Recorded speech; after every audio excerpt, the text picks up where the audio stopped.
Can't decide between watching a snuff film and an open mic at your local deli? Well, join us as we revisit the Saw franchise with Detective Zeke Miller, the only clean cop in a filthy precinct, who crosses paths with a new jigsaw. Everything you've come to love from the franchise. You want grisly murders? We have 5 of them. You want one-liners? We have more than you could shake a stick at.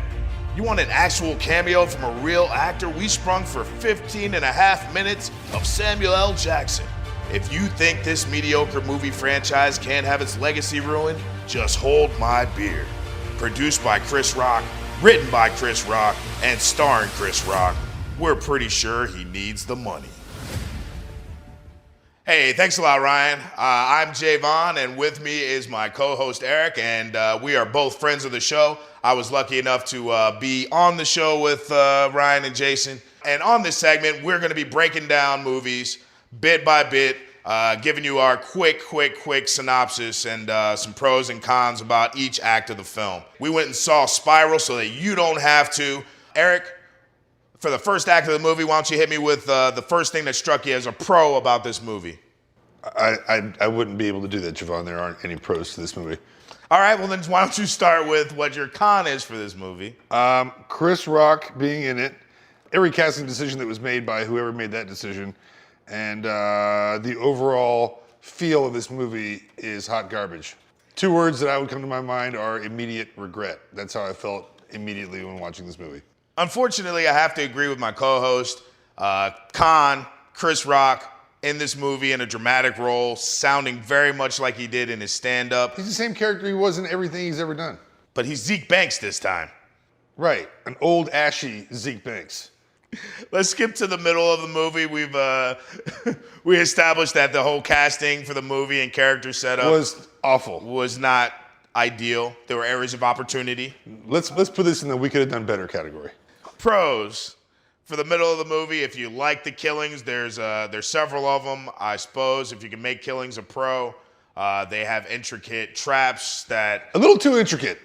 And we find out later that it's, of course, Chris Rock's partner, which leads me to believe, how the hell did this guy come up with the time to do this? Pro, this guy had a bunch of talents. He was an engineer. He was a marionettist. He made detective by 24. And he apparently graduated from the University of Phoenix School of Engineering and Torture Devices, because this guy was fucking brilliant. How the hell how do you modify shit to come up with that? Where does he get these wonderful toys? Where does he get these wonderful toys? Again, it's really hard to come up with a pro for the middle of the movie, except for you're closer to being done with it. The movie kind of felt like a punishment, so I'm going to have to say con, that this movie wasn't a short story or a short film.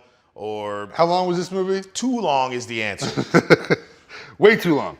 The pro for me in the middle of the movie is there's a slight nod to the first Saw, where Chris Rock thinks about sawing off his hand and then just picks the handcuffs instead. I do like when they try to pay homage to other franchises. However, not enough of a pro to really, I really am just trying to find something positive to say about a movie because we just don't want to assassinate this movie. All right. This movie needs assassinating. This thing is absolutely terrible. Don't worry, buddy. They assassinated the whole franchise. I don't think we're going to see more of this. Chris Rock's got to be broke, right? I think the first wife took some money. I think he might. Well, she must have took a lot of damn money because this motherfucker is making horrible movies. She took the talent too. So let's skip to the third act. You know, did she get the talent? Is that what happened? I think she might have got the talent in the divorce. I don't know how you take should have had a prenup. Should have had a prenup. He might have kept some of that talent. All right, third act. What's your pro for the third act? Marionette Samuel L. Jackson. I'm going to have to agree with you. That was the culmination of the... And the end, when he starts pulling up the guns and the guys are forced to shoot an already dead Sam Jackson in front of his son. Delicious is the only other word I can use to describe that. Pro, for me, the only bit of writing that made sense, and to use my friends Ryan and Jason's favorite word, it was very ham-fisted, in which they force you to catch up on the movie all at once. Ham-fisted? Ham-fisted. It means forced. I had to ask. But they love it. They use it all the time. Is this something they made up, or is this something that... They say it like they know what they're talking about, and I'm going to have to do research. They both went to film school. I believe them. So they're the pros and we're the cons. Got it. Yes, Heard. exactly. So I'm not going to go against them. But I will say the pro for me was that we see the irony of Sam Jackson getting shot in front of his son and then having someone tell him to shush and be quiet like the killer was told when he was a little boy. Pro was the 5 minutes of good writing and an otherwise, abundance of... I found there to be no good writing in this movie. The whole thing was terrible. The best part about this movie is that it ended. I don't recommend this for anybody.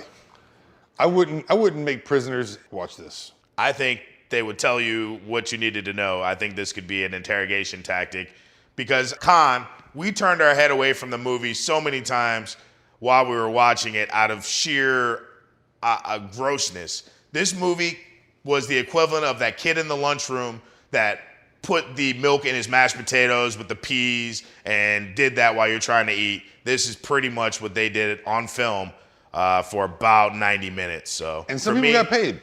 If someone got paid, they need to give it back. Bernie Madoff earned his money more than Chris Rock should be wearing a mask to the ATM machine because you stole it. Absolutely, absolutely. I don't think this movie made any money. They should give me my $20 back. The only good thing is that we don't have to do this again. But we do thank you for listening to Eric and Javon's Pros and Cons, where we break down movies so you don't have to. You're welcome.